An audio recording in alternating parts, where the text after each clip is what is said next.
All right, we are back again. We are closing in on the finish of Genesis. Finally, we'll finish chapter 49 tonight. Next Friday, we'll finish chapter 50 and we will be done with Genesis. So let me pray as we always do. Lord, please be here. Please bless us.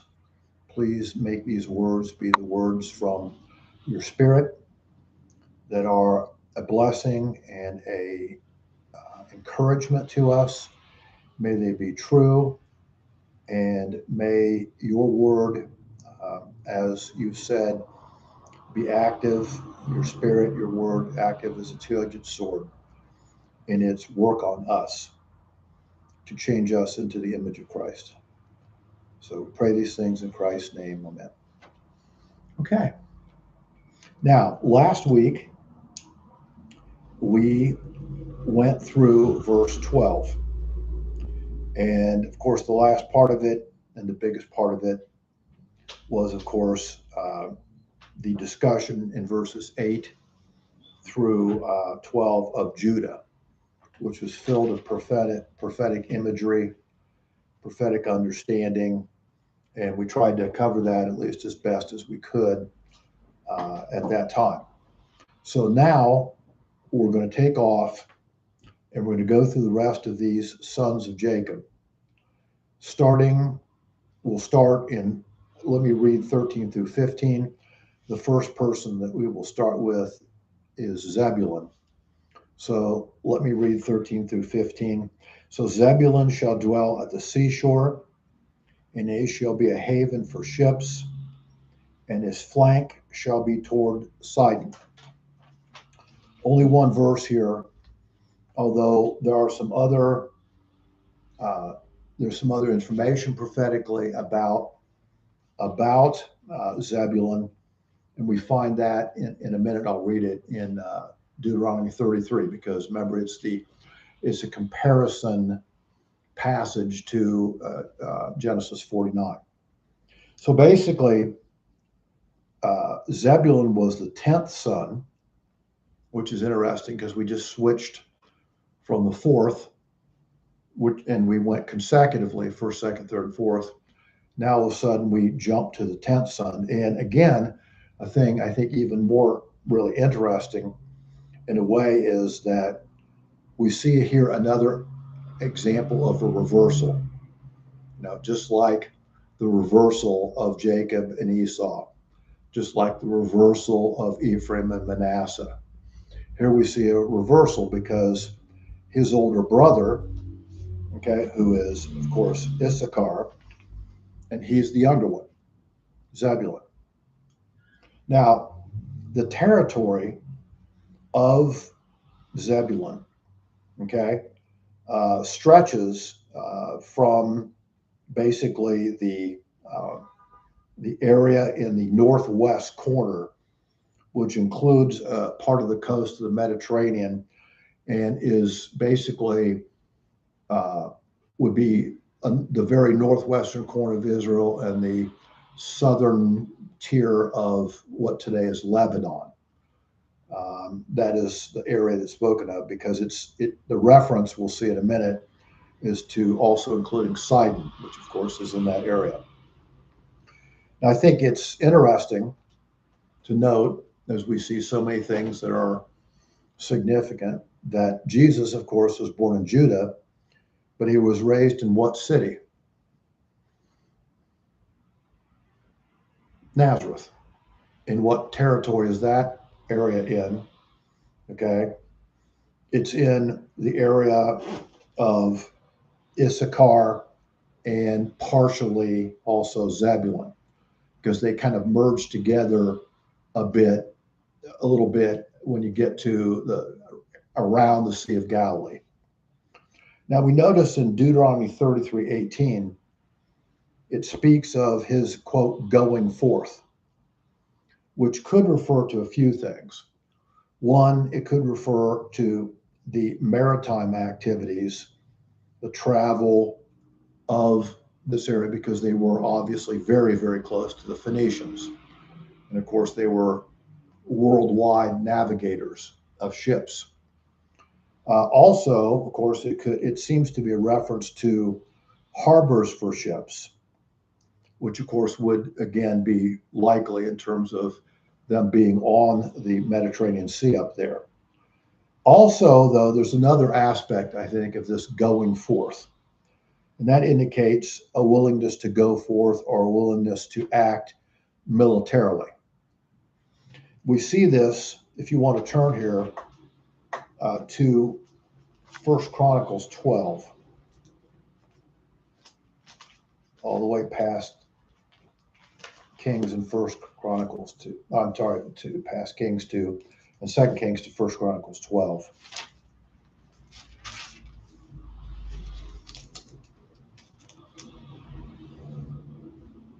And it's found in verse 33. This is where David is raising an army. Okay, it's towards the very end of Saul's life. It's been told that Saul would soon die, and of course David is raising an army. And in verse 33, of Zebulun, there were 50,000 who went out in the army who could draw up in battle formation for all kinds of weapons of war and help David with an undivided heart. So that's the largest group actually that's mentioned in that chapter of individuals from tribes that come to the aid of David and start part of his army.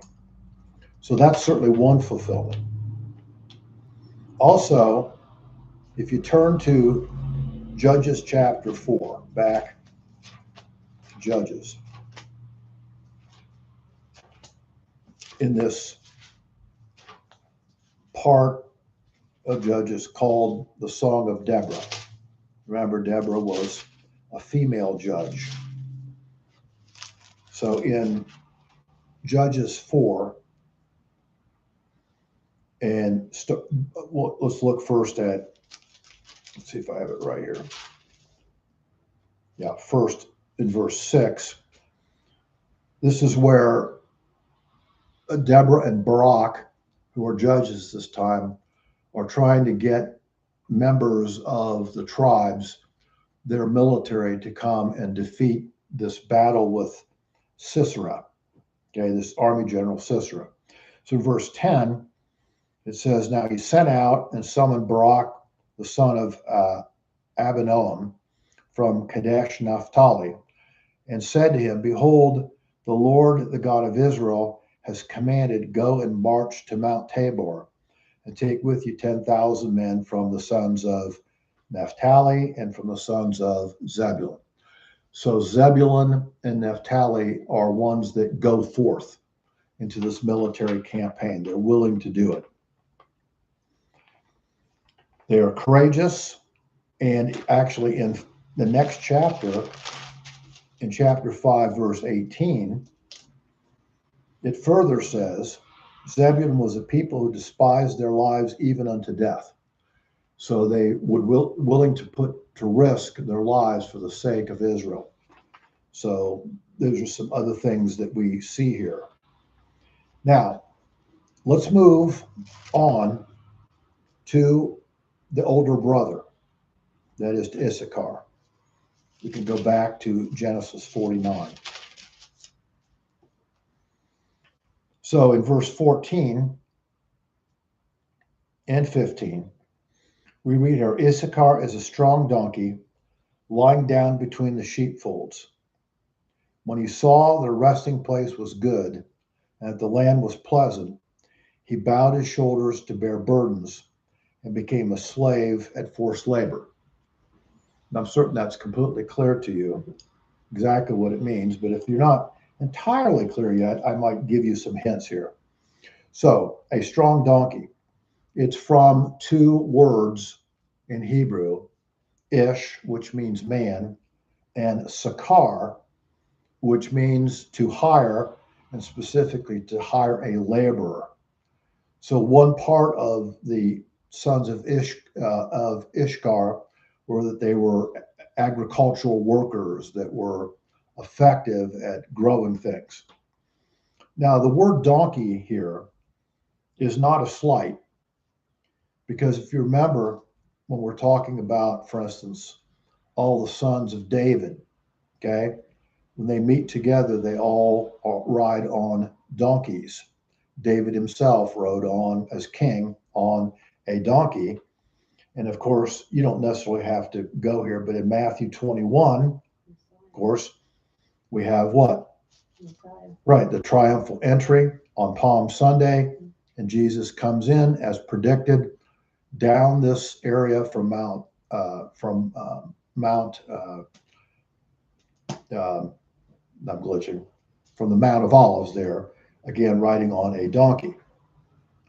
Now, this tribe of Issachar are actually also strong in the sense that they are the third most numerous tribe, only behind the tribe of Judah and the tribe, I think, of Ephraim. They're third in number. We see another allusion to their agricultural status. If you want to jump over to Deuteronomy 33, which is this other prophetic section about the sons that was given to Moses this time. So in 33, in verse 19, I think it's in, yeah, so I get to the right page, 33:19, we see the statement about Issachar. It says, in Issachar in your tents, that's the end of 18, they shall call peoples to the mountains. There they shall offer righteous sacrifices, for they shall draw out the abundance of the seas and the hidden treasures of the sand. So in other words, it alludes to their position where they both are on the sea, but they have inland territory, part of which, as they go further to the east, is mountainous, but there's plains there between the sea and the mountains where it's very fertile, and they grew a lot of agricultural crops. Now, also, there's another interesting statement made about them, which I thought about running down further and further, but you'll probably thank me that I didn't. And it's found in First Chronicles. If you would turn there, in First Chronicles.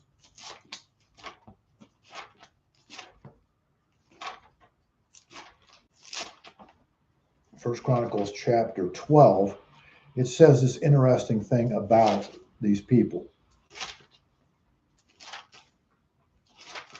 Still getting there. Okay, verse 12. It's in verse 32. Speaking of these sons of Issachar, it says, in the sons of Issachar, men who understood the times with knowledge of what Israel should do. Their chiefs were 200, and all their kinsmen were at their command. Now, certainly part of the allusion is that they knew what to do in relationship to military aspects, okay? But it's very likely that it was beyond that. It speaks of them, if you look at the words, especially in Hebrew, it speaks of them as having vision and discernment. So somehow they had a bigger picture view of what was going on, what was happening in Israel than maybe many of their tribal brothers did. It's an interesting statement. Now, let's move on, and we're going to go to this next person, who is Dan. Let me read first, since we're close to Deuteronomy. Let me read what's said in Deuteronomy 33.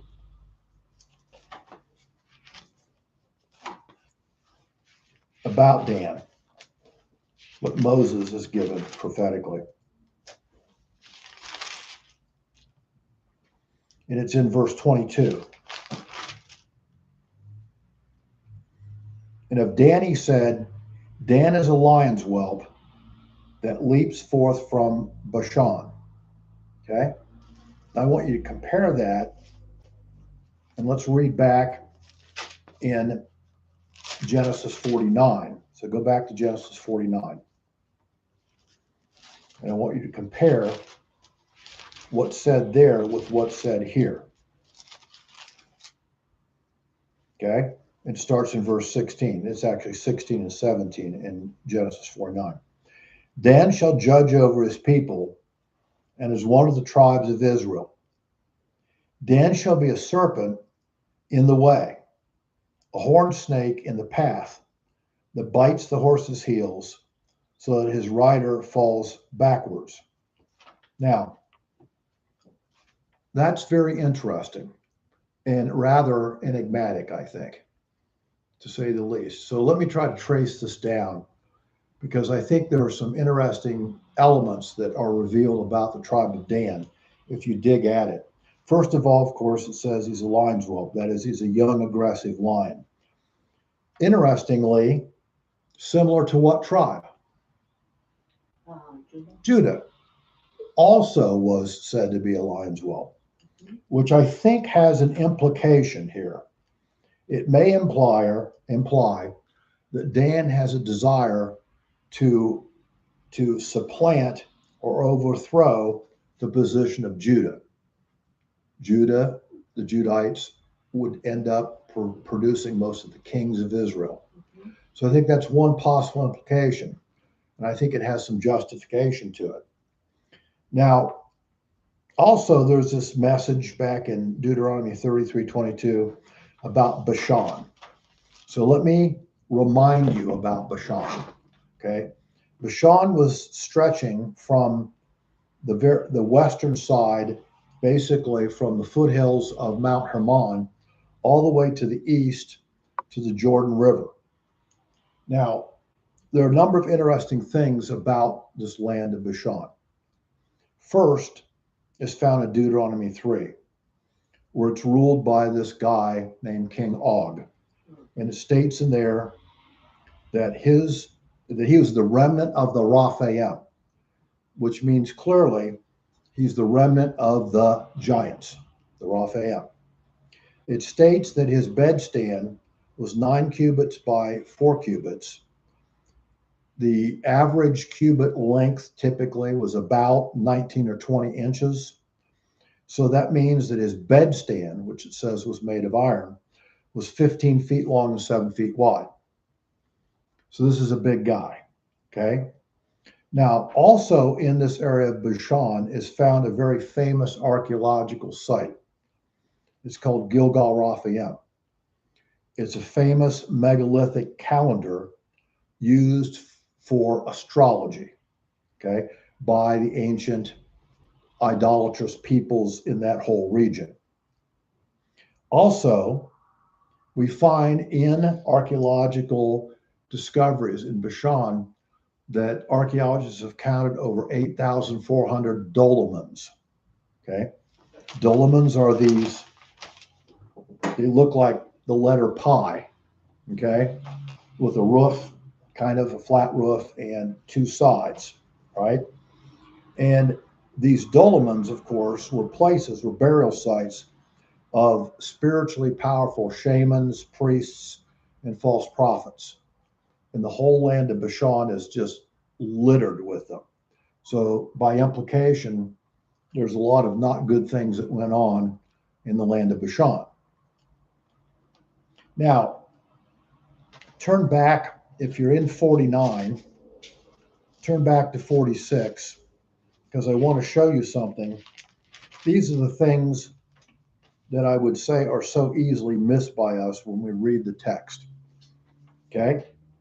And I want to read in chapter 46, verse 23. Now, the context is that we're being told all of the offspring of all the families of the sons of Jacob. And it goes through their families, their sons, their grandsons, these long lists. But in verse 3, it says, and the sons of Dan Hushim. The sons of Dan, Hushim. Now, if I think you would agree that that is rather odd, okay? It doesn't list any other people that are named after the sons of Dan. It doesn't name any other grandchildren or great grandchildren. It just says Hushim. So Hushim, if you translate it in Hebrew, Hushim means to make haste, okay? Implying impulsive, or if you want to put it this way, rushing into things. Now, in Numbers 26, verses 42 and 43, we see that the total number at the end of the wilderness wanderings for the men of Dan were 64,400 men. Okay? Their allotment, which is a fairly good sized amount of people, much bigger than most of the other tribes. The allotment we find for the tribes after the conquest, which is found in Joshua 19, 40 through 48, they were put on the Mediterranean coast south of Issachar, I think it was there, okay, south of them, but in a really relatively small geographic area, okay? Lots of the tribes had bigger allotments of territory than the Danites did, which again could be for a good reason, potentially. Now, they are known, if you don't have to turn here, but in Numbers 10:25, they are known as very good warriors. And interestingly, in Numbers 10:25, you also find that they had an interesting placement when Israel marched. Okay? For all the 40 years that they marched, the last tribe was the tribe of Dan. They took up the rear, always last in marching, which again, I think could have a certain amount of prophetic implication as a result. So we also see something else about them. And turn, if you would, to Judges 18. I taught about this when we taught the book of Judges back a few years ago. But let's go back to Judges 18, because this is a very significant event.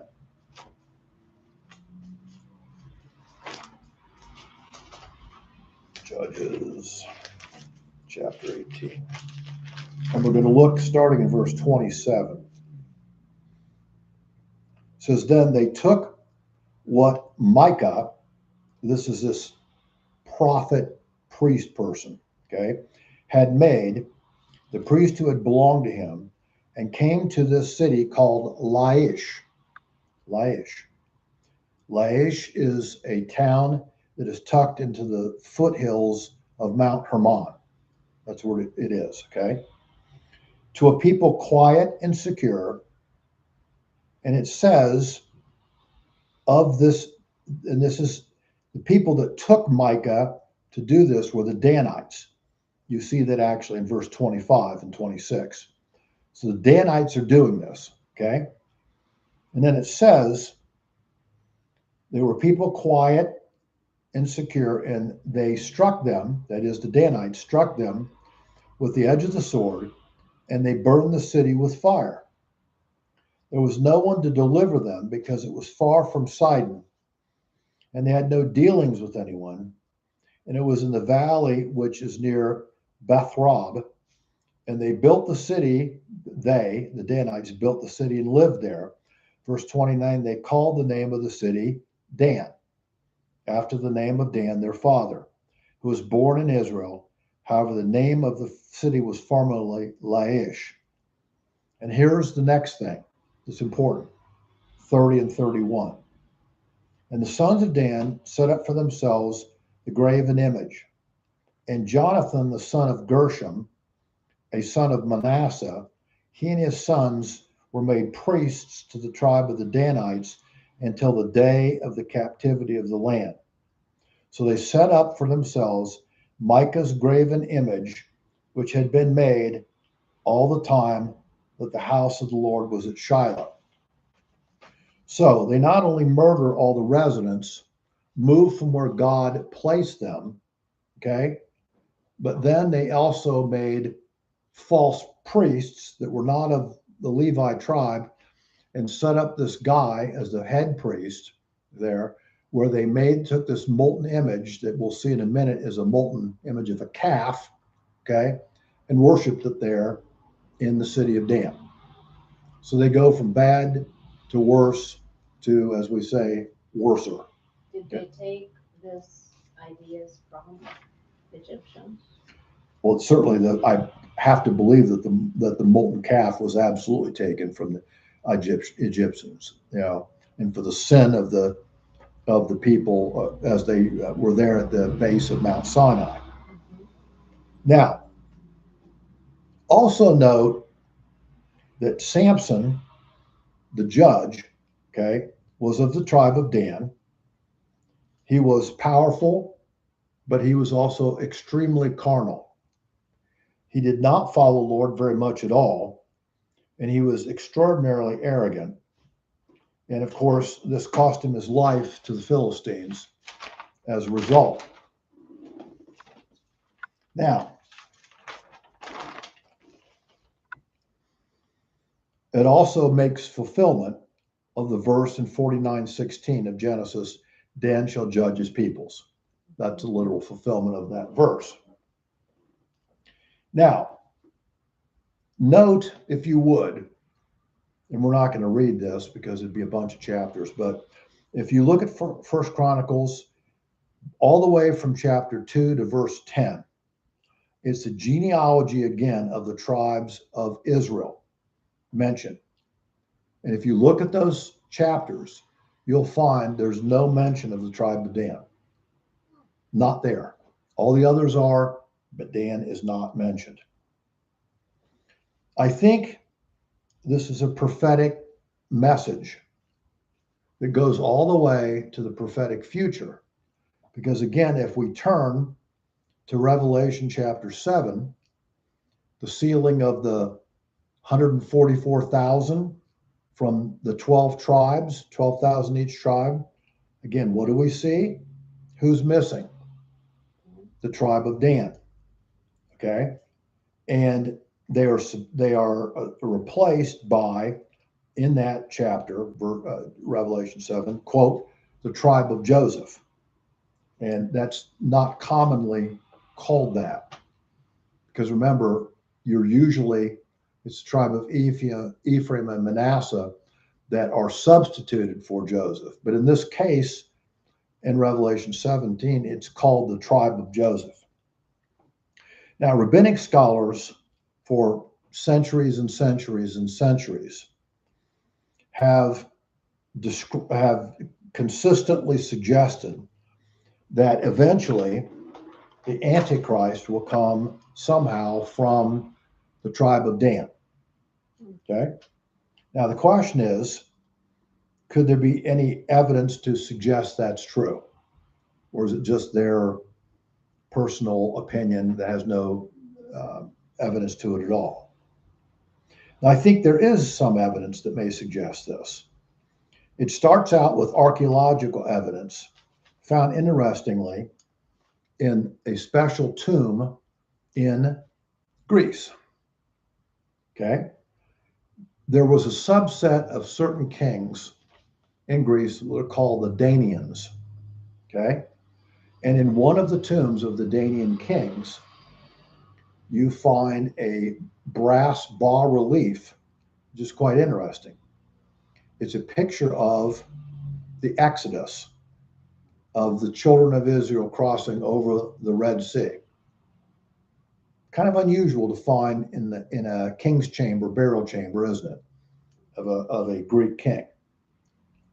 Now, also,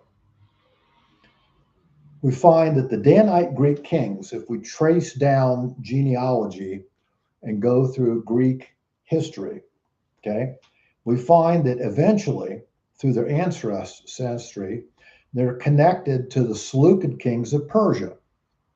Okay, remember, after Alexander the Great conquers in 31 battles this huge territory, he comes back to Babylon and he dies there. And he predicts that his kingdom will be split between four generals. Okay. And one of those four generals is his general Seleucid. And so you have this history now of these Greek peoples, okay, in different areas of this original territory conquered by Alexander. Okay. And in the northeast, in the area of Persia, are the Seleucid kings. Now, there's a rather famous and despotic Seleucid king that we read about in history. His name was Antiochus Epiphanes. He ruled between 175 and 164 BC, and he was a horrendous persecutor of the Jews during that time. He did a unique thing, which is only mentioned 2 times in the Bible. That is, he committed what is called the abomination of desolation, where he went into the existing Jewish temple, took a pig, slaughtered it, and spread the blood all over the inside of the temple and the Holy of Holies, desecrating the Holy of Holies. Okay? Now, it's interesting.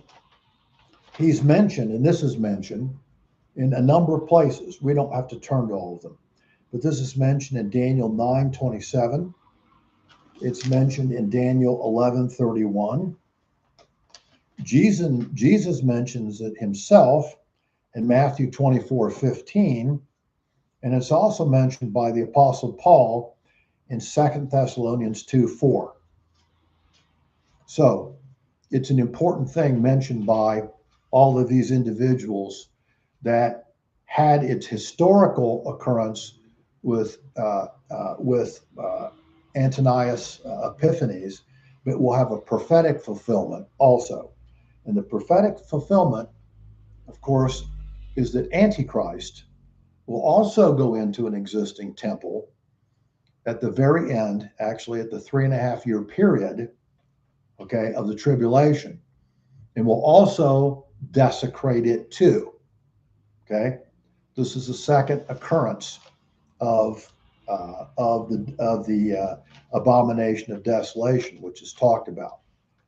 If indeed he is somehow connected to the Danites, then it makes sense about the rabbis' discussion about possibly the Antichrist being connected in some way to the Danite clan, the tribe. Now, it's interesting, if you turn back to Deuteronomy, forward or back, whichever way you're going, I guess, to Deuteronomy chapter 29,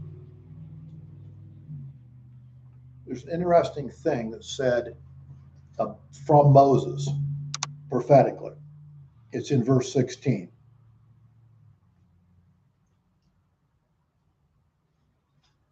Deuteronomy 29.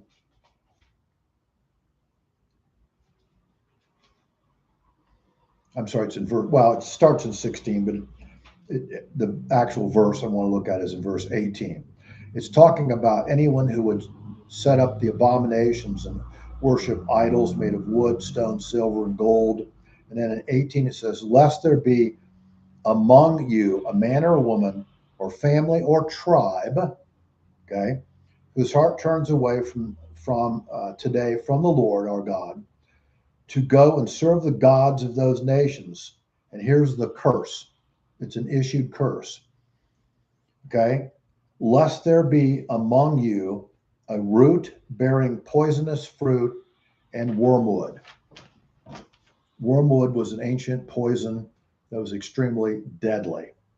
So anyone who does this and provokes it and furthers it is going to end up in both possibly physical and spiritual death. Okay, now I want to follow up on this with a historical example. Turn Deuteronomy to your right to 1 Kings. 1 Kings 12.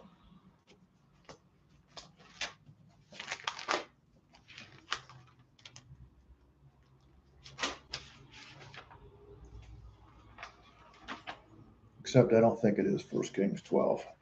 Oh, maybe it is. Let me look at the verse.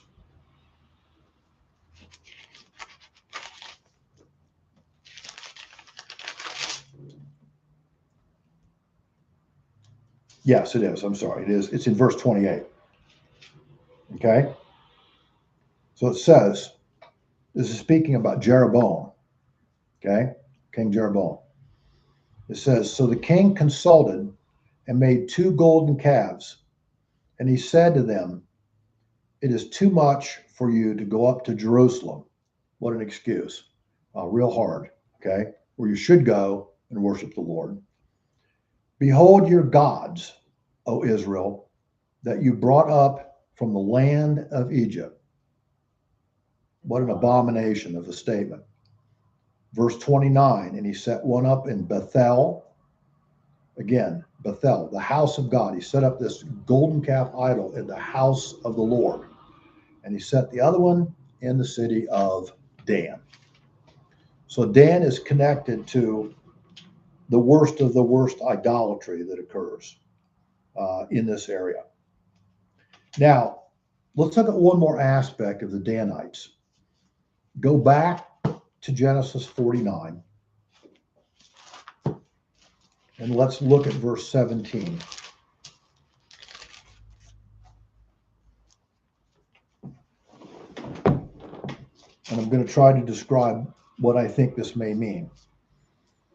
It says, Dan shall be a serpent in the way, a horned snake in the path, that bites the horse's heels so that his rider falls backward. In other words, unmounted, off the powerful horse.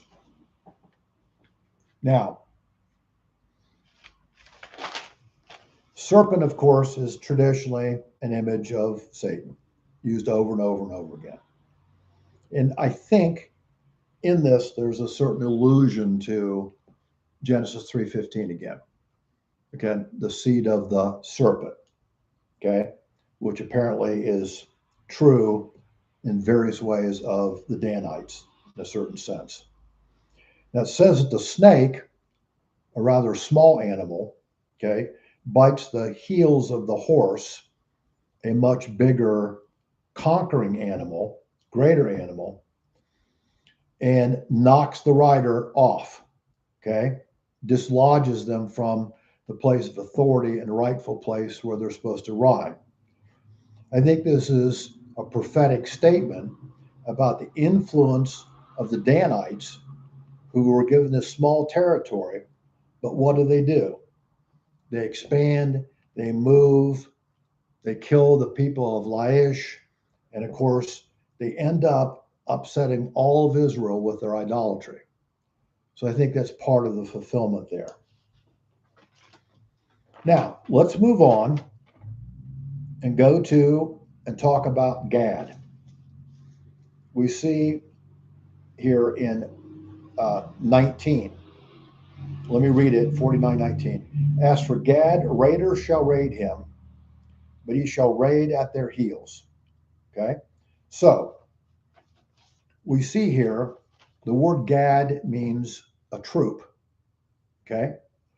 The implication is a marauding company. In other words, a company of marauders who are kind of wild and unsettled, but are warlike. Now, remember that the Gadites sought the land east of the Jordan for their inheritance. They didn't want to settle on the west side where the 9.5 tribes did. But they did do something right, even though they wanted that side. And that is, it stated that in the 7-year conquest of Israel, the Gadites came over and their troops were involved in the 7-year overthrow of the Canaanites. Okay. And we see this mentioned, if you want to go to our other section, which is worth looking at, in Deuteronomy 33, this other prophetic element. If you look at verses 20 and 21, it says, of Gad, he said, blessed is the one who enlarges Gad. He lies down as a lion and tears the arm also, the crown of the head. So again, this warlike nature. Okay. Then he provided the first part for himself, for there was ruler's portion, for the ruler's portion was reserved. Again, the Gadites first inherit the Transjordan area. They provide that first area for themselves, as it says here, prophetically. Then it says, for there the ruler's portion was reserved. And he came with the leaders of the people, and he executed the justice of the Lord and his ordinance with Israel. So in other words, it's another fulfillment that they did do the right thing by coming with the rest of Israel for the 7-year conquest of Canaan. Now, the Gadites live in an interesting area. We find their settlement area is territorially described in Joshua 13, verses 24 through 28, and they inherit this Transjordan area, which was once ruled by the Ammonites. The Ammonites had a very famous king. His name was Sihon. And we learn also of Sihon that he was a giant. Okay?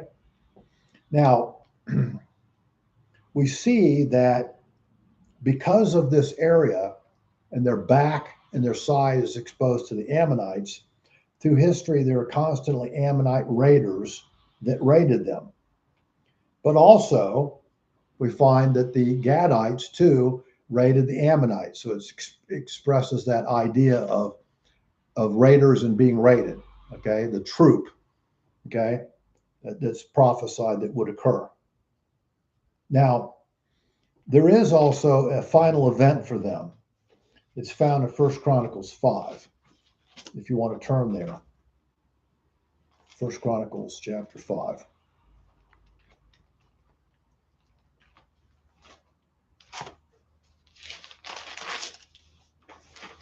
And it's found actually in verse 22. 1 Chronicles 5:22. This is, quote, the final raid. So it says, and this is speaking of the time where they were living in this area, okay? And it describes the territory, it describes a war going on.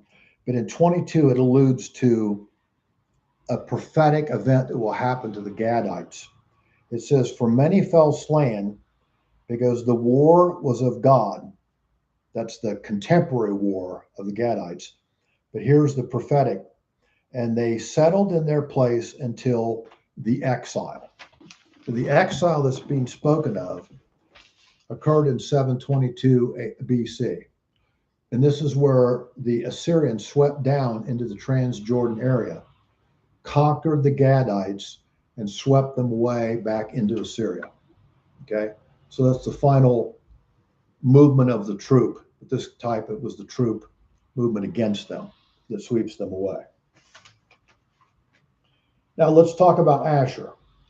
Okay, back in Genesis 49, it says in verse 20, as for Asher, his food shall be rich, and he shall yield royal dainties. Okay, I'm certain that seems absolutely clear, but I think we might need to talk about it a little bit. Also, go to Deuteronomy 33 again. And let's look at those verses that refer to this.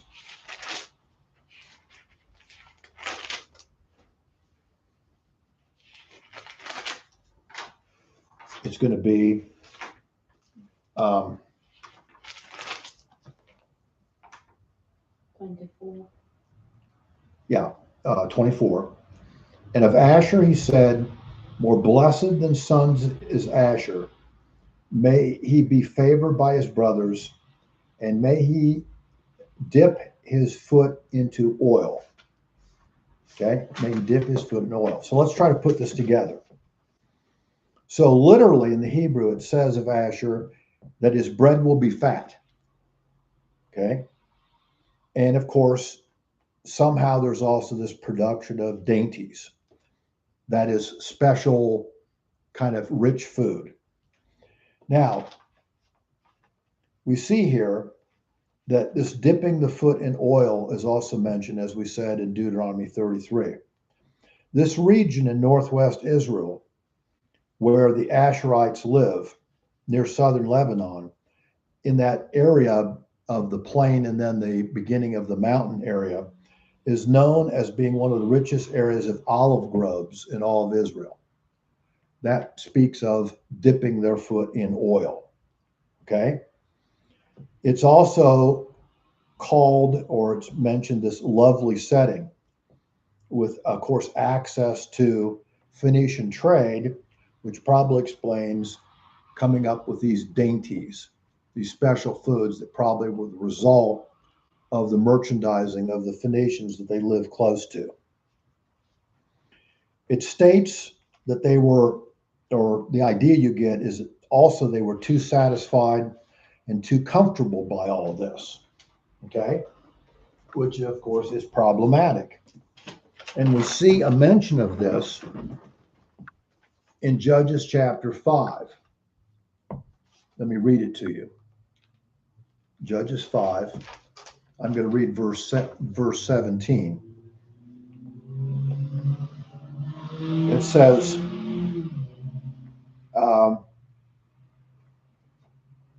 let me make certain. Yeah. It says in 17,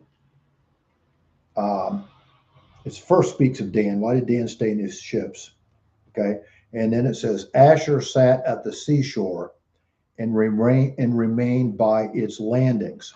In other words, when Deborah and Barak were calling up all the peoples for this war against this general Sisera, these two tribes didn't send troops. Okay. They sat in their comfortable places and enjoyed their time, but didn't bother to join the rest of Israel in this threat. Now, there's also another interesting, I think, prophetic connection, and it's in 1 Kings. If you would turn to 1 Kings 17.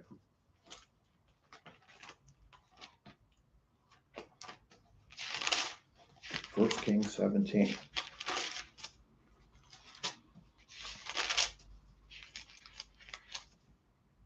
And we're going to read verse 9. This is about Elijah. Okay. It starts talking about him in the beginning of 17 there.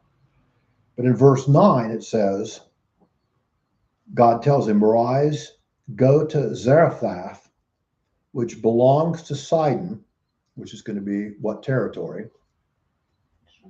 Asher. Okay. And stay there. Behold, I have commanded a widow there to provide for you. Verse 10.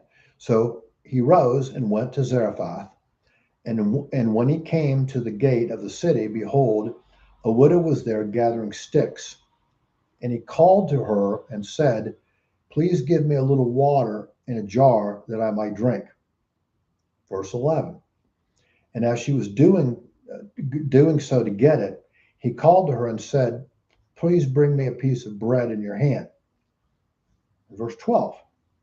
She said to him, As the Lord God lives, I have no bread, only a handful of flour in a bowl and a little oil in the jar. And behold, I'm gathering a few sticks that I may go in and prepare for me and my son, that we may eat and then die. So what is it that Elijah does? He takes the little bit of dough and the oil and says, make cakes. And as they make cakes and bake them, they have bread. And they go back to the dough, and there's more dough. And they go back up to make more bread, and there's more dough. So it's the miracle that's done by God to this woman in this area of Asher, using again oil and bread. The connection there.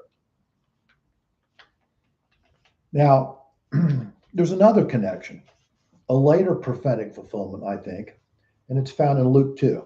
So if you go all the way to the New Testament, to Luke chapter 2,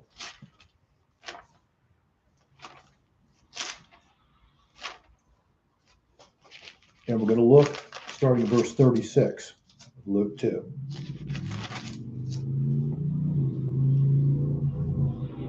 It's talking about soon after Jesus' birth, okay?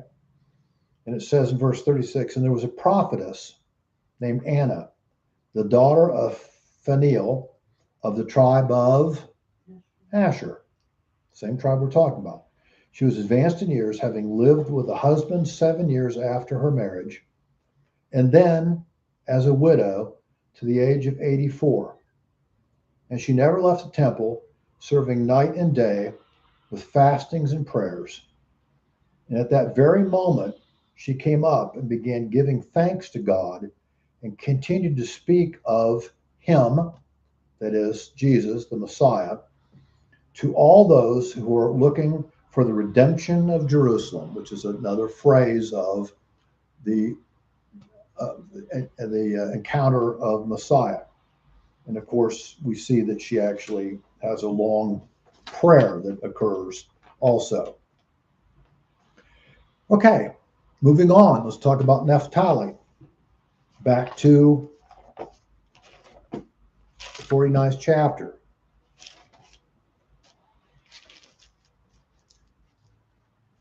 It says, Naphtali is a doe let loose. He gives beautiful words. That's verse 21. Okay, now we find that this doe means a hind or a deer, a young deer, okay, who's, quote, let loose. This, I think, describes the person Barak in Judges 4 and 5, a judge from the tribe of Naphtali, okay, Barak, who is let loose on Sisera's army and defeats them. So I think that's one of the meanings. But I think there's another more powerful meaning than that, and it's found in Matthew chapter 4. If you would turn to Matthew chapter 4.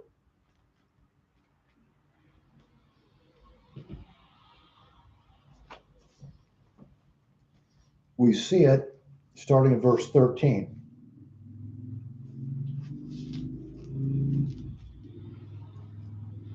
It says, now this is just after the temptation, where Jesus is tempted for 40 days and 40 nights by the devil. Verse 12, now when he heard that John had been taken into custody, Jesus withdrew to Galilee. And leaving Nazareth, he came and settled in Capernaum, which is by the sea in the region of Zebulun and Naphtali. And what is it that happens in this region of Naphtali and Zebulun in the Sea of Galilee? Verse 15. It's a quote from Isaiah, okay, chapter 9.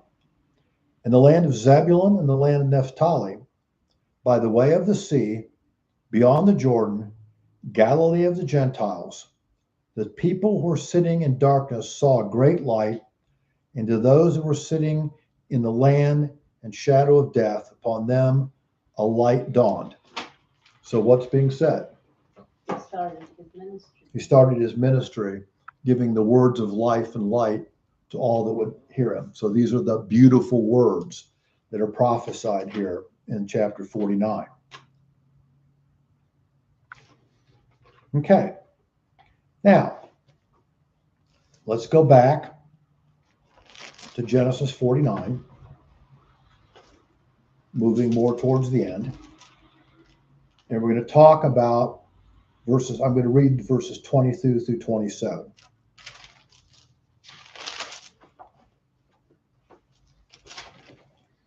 This is now talking about Joseph. Okay. Joseph is a fruitful bough by the spring.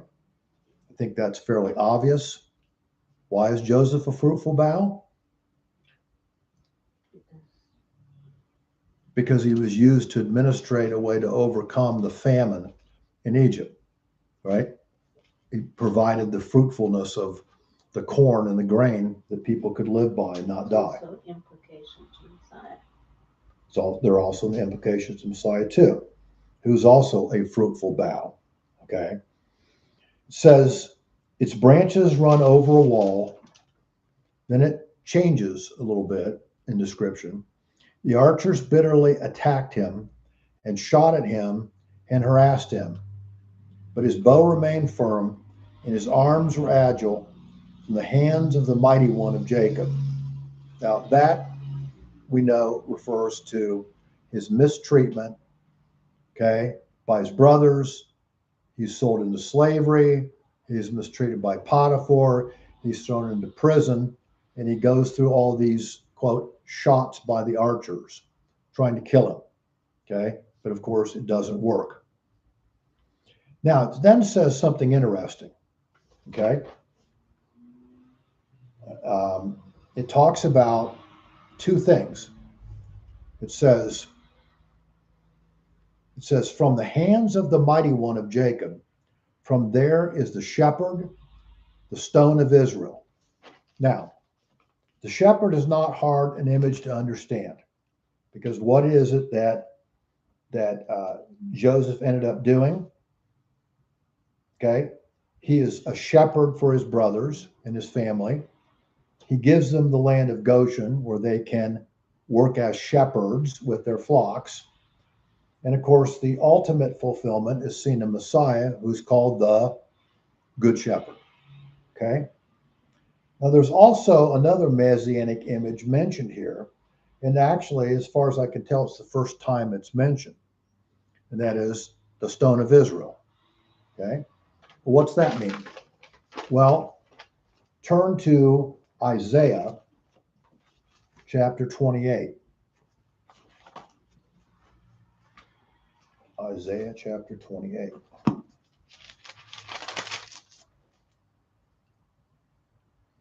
And we're going to read verse 16. Prophecy about the Messiah. Therefore, thus says the Lord God, behold, I'm laying in Zion a stone, a tested stone, a costly cornerstone for the foundation firmly placed. And he who believes in it will not be disturbed. So again, here's a prophetic allusion from Messiah, the stone of Israel. Now, also, if you turn to Deuteronomy, back to Deuteronomy, but this time turn not to 33, but to 32. Deuteronomy 32, you see another statement made by Moses prophetically. Okay. And it's made in verses 3 and 4 of chapter 32. For I proclaim the name of the Lord, ascribe greatness to our God. He is the rock. His work is perfect, and for all his ways they are just. A God of faithfulness and without injustice, righteous and upright is he. So again, another allusion to the Messiah. There are other allusions to the Messiah. Okay. Let's look at a couple of them because I think they're good to know. 1 Corinthians 10. It's the fulfillment of this in the New Testament. 1 Corinthians 10, and we're going to look at verse 4. I'll read it to you. I'll start in 2. Speaking of the Jews as they traveled in the wilderness. And they all were baptized into Moses in the cloud and in the sea. And they all ate the same spiritual food. And they all drank the same spiritual drink. For they were drinking from a spiritual rock, which followed them. That is, the rock was Jesus Christ. So here he's called the stone of the rock. We see an image of him Also in Acts, you don't have to turn here, but in Acts 17, verse 6, at Rephidim, where they say they're dying from thirst. And so what is Moses told to do? Struck once. Strike once, and this big rock that we've seen pictures of in the past at Rephidim splits open. And today, you could literally look at images on the internet of Rephidim, and it's this huge stone that's split down the middle in half. He struck twice. Right. Well, he struck, one time he struck once, and then the second time he struck twice. Okay, that was a mistake.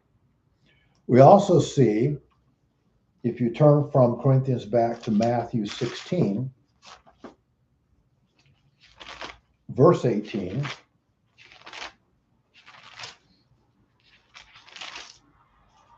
we see another image of the stone or the rock. Verse 18, Jesus, I say to you that you are Peter, which means little stone, okay? And upon this rock, which means big stone, like Rephidim, okay, will I build my, he says, I will build my church, and the gates of Hades shall not overpower it. So again, he's speaking of himself, the big rock, okay, there. Also, you know, we're not going to turn here, but in Ephesians 2:20, it talks about Jesus being also the rock. Now, let's finish up with the last of these tribes, Benjamin. Back to 49 of Genesis.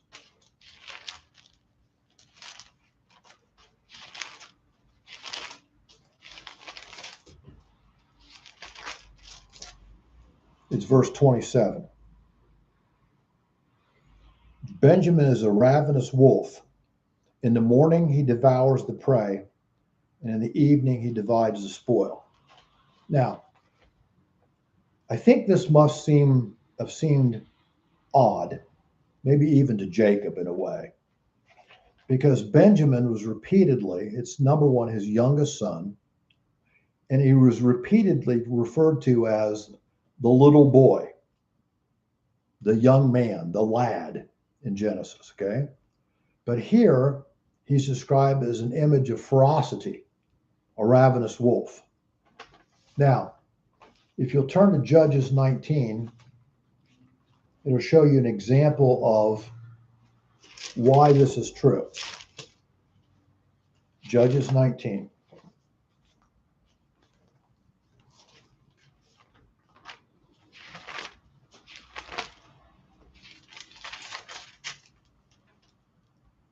And I want to read 15 and 16. Okay.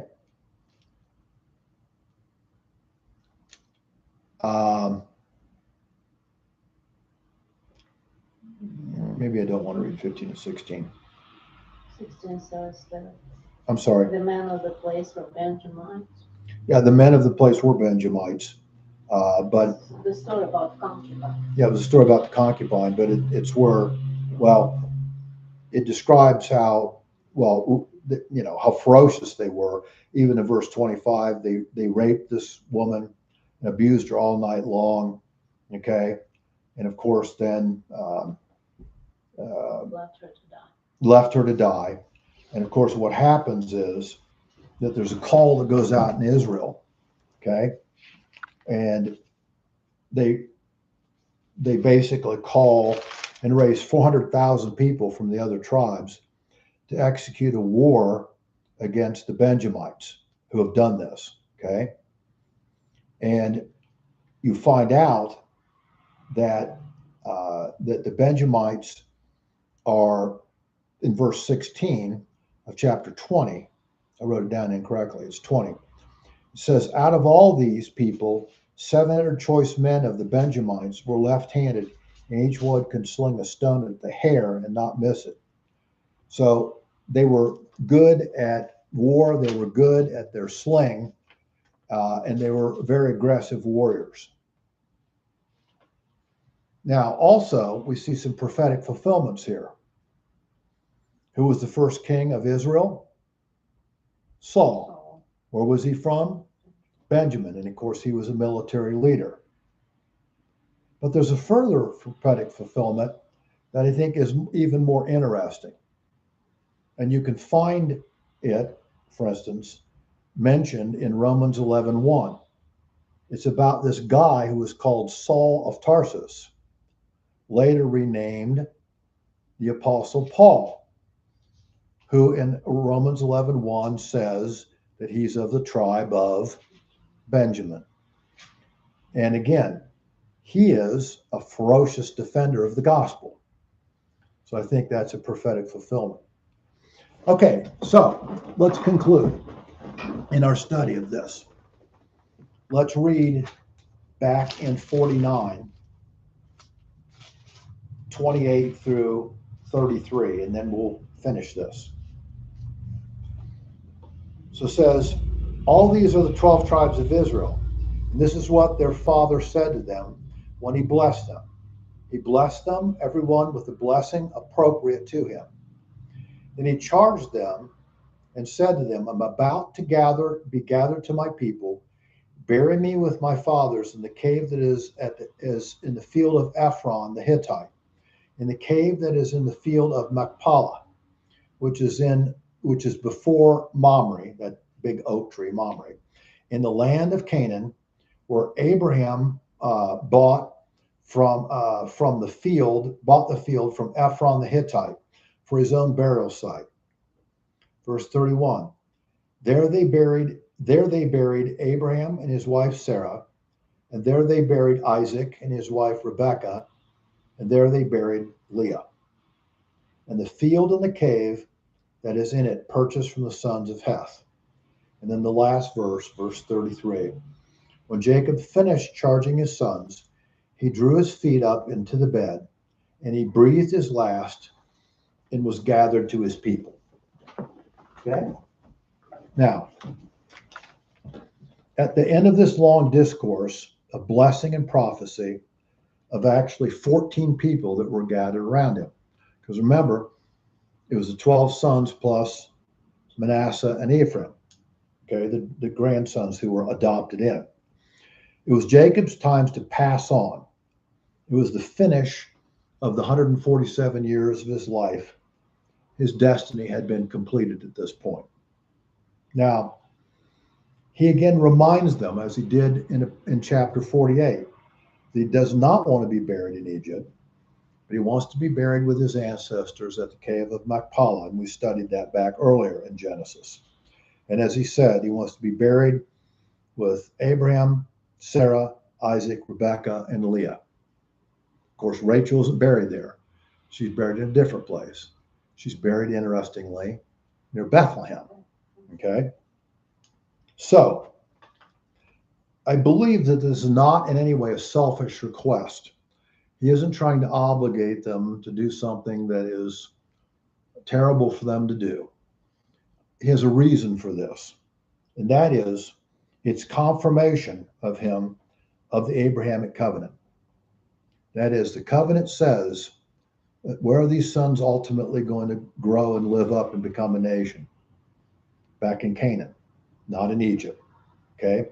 That all the people will one day return from Egypt to the land of Canaan.